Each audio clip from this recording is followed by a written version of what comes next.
Hey, this is Jordan Bastian at MLB.com, and I'm joined by Luke Little, recent draft pick of the Cubs. Luke, how you doing today? I'm doing great. How are you? Pretty good. Hey, first off, I just was hoping if you could kind of set the scene for us about draft night. Just where were you? Who were you with? And what was that moment like when you got that call? Yes, sir. I was with my mom and my dad, and we were kind of just sitting in the living room, and we were just kind of waiting for the call from my advisor, letting me know on negotiations and such. And we ended up getting to the fourth round, and we got a call from him saying that, hey, the Cubs want to take you. And I was like, all right, take it. He put the call in, and we just sat there and waited for the name to be called. So it was exhilarating. Were the Cubs on your radar, and just what was your reaction when it was the Cubs that ultimately were going to call your name? Yes, we had talked to them. I had a call with them before the draft. Had come down a Zoom call with their front office. So we knew that they were interested. And then being drafted to Chicago was awesome because my advisor lives up there, and I got a bunch of friends that live up there. So it's a great area. Now, you mentioned that Zoom call.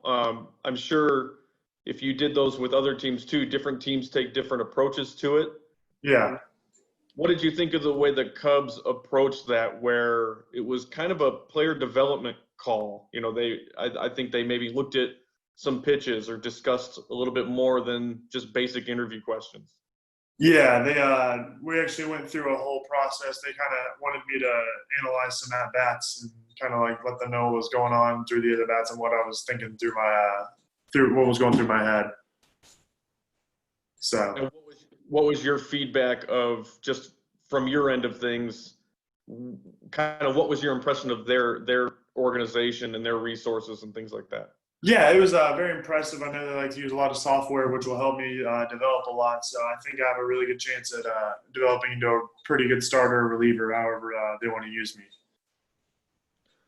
Obviously, the big thing that everyone likes to talk about after you were picked was that video, the 105-mile-an-hour video. Yes, Uh, sir. just what did it take to reach that point? I mean, obviously, that's a long process of constructing and building yourself as a pitcher. What types of things over the last few years, resources, people you leaned on, what went into reaching that moment for you?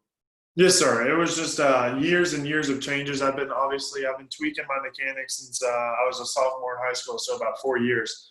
So it's taken a long way when it comes to changing my arm action, to changing my mechanics, to changing my body movements and my lifts. So it's come a long way, and I appreciate everyone that's helped me get here, and I appreciate all the pitching coaches that I've had. Is there anyone in particular that's been really, really helpful in that journey? Yes, his name's Pat Robles. He's my pitching guy right now. And what kind of impact did he have on you? What specifically? He just helped me with all my movement stuff. I've been working with him since last August, so he's really helped me with the fall and going into the spring and such. And then once the season got canceled, I started hopping on this new program with him, and it's really helped me take off with my velocity. Now that video, at what moment did you know you hit 105? Because I think you were in the middle of a bullpen session, it looked like. Was it after the session that you found out? And then what did you think when kind of the social media was kind of catching fire with it? Yeah, I had posted, or wait, no, it was halfway through my bullpen, and I just saw a bunch of people that were gasping about it around me, and I didn't know what I had hit. I just knew I had hit something good apparently, and I finished my bullpen and found out what I had hit. And the guy that I was working with at the facility had posted it on Twitter, and ended up getting like 760,000 views or 800,000 views. So it's been huge. What did you think of some of the memes and GIFs that you saw coming out of that? Oh, it was hilarious. It was hilarious. Um, some people look at that video and they go, "Oh, the radar gun was hot," or "It's a fluke." What do you say to those critics of that moment? I mean, no one will ever know. I mean, it is what it is, and I mean, innocent until proven guilty.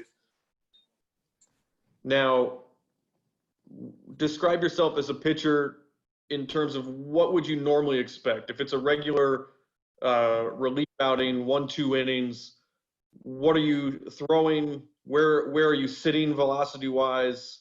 And obviously, if you're reaching back, I mean, are you hitting 101, 102 in that outing? I didn't actually get my last velo jump until the season got canceled. But Okay. in the spring, if I was in a relief opportunity, which is like a close for me because I don't really relieve, I just close the games or start. But probably somewhere around the 97 to 98 range. And what about your secondary pitches? What are you throwing? Usually in relief opportunities, I only really throw the slider just because that's Okay. those two, and obviously in JUCO, those two were the only I really needed to get outs. Are you would you look at working on third pitch? Have you, if you're in a starting situation, do you have more weapons that you lean on?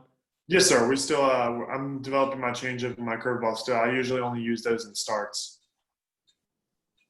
How much are you looking forward to? I mean, you got a glimpse of the Cubs' resources. How much are you Yeah. looking forward to maybe like getting into their pitching lab or digging into the data and seeing to have that major league resources at your disposal to continue working on fine tuning your delivery and your Oh, I'm craft? so excited for it. I mean, it's going to be a lot of help with helping develop me as a pitcher, and it's going to be all the data is going to help so much with it. It's going to be astronomically better than college.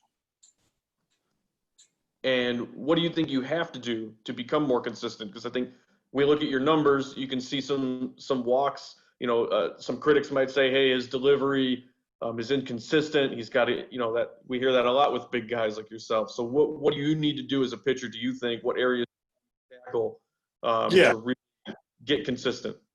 I think just probably like a couple, like another year or two of just developing me and getting me stronger and getting more in sync and just getting my mechanics more tight. So I would say that, and then just kind of being able to throw all my off-speed pitches, and then I think sky's the limit. How much you looking forward to now? I mean, you already had to adjust your routine when the season was ended, but now there's already uncertainty about how the minor league season, you know, will or won't take place in different forms. What are you going to do here routine wise, and how much are you looking forward to just finally getting back to normalcy and getting back on the mound? Yeah, I can't wait for whatever's to happen. Obviously, hopefully there's something to come for me to be able to play, but I'm just staying ready and staying about a week and a half to 2 weeks away from being ready to throw in a game. You got a cut that yet? Yes, sir. That didn't take long. Yes, sir. We went out and bought it like the day after. All right, Luke. Well, hey, I appreciate you doing this, and congrats again. Yes, sir. Thank you so much.